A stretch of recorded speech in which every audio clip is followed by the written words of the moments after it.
Next slide, it is a continuation of the recording of transactions through different types of the accounts.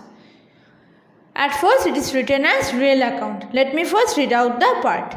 It is a major classification which highlights the real worth of the assets. This account deals with specially the movement of assets. It is an account reveals the asset value and movement taking place in between the firm and also other parties due to any transactions. So real account, it is based on what? Real account, it is based on how it gets maintained. Real account, it based on the rules of the account. What can be the rules of the account? In case of the real account, it is said that debit what comes into the business and credit what goes out from the business. And the real account, it is a particular type of the account that is related to the assets or the properties. That's why it can be said as a tangible real accounts and intangible real accounts.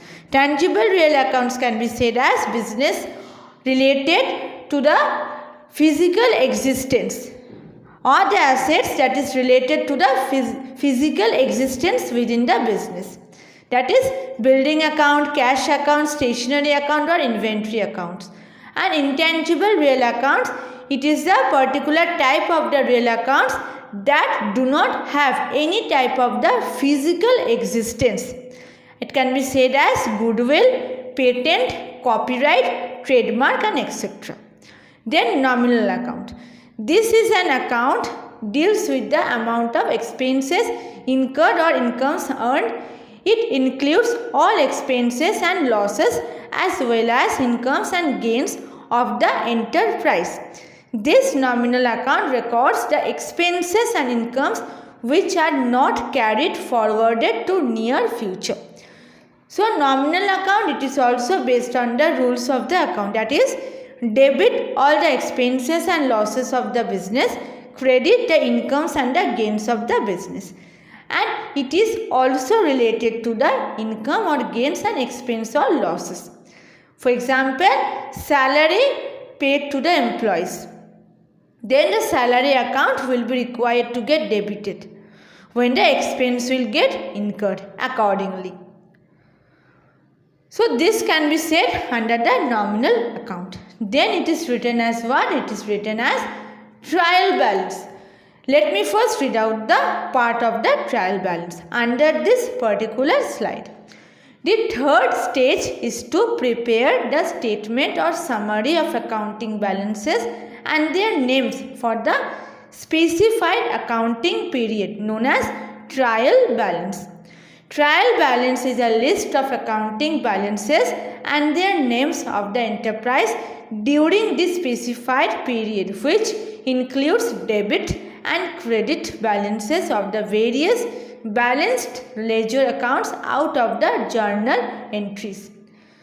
So trial balance, it is a basic type of the statement.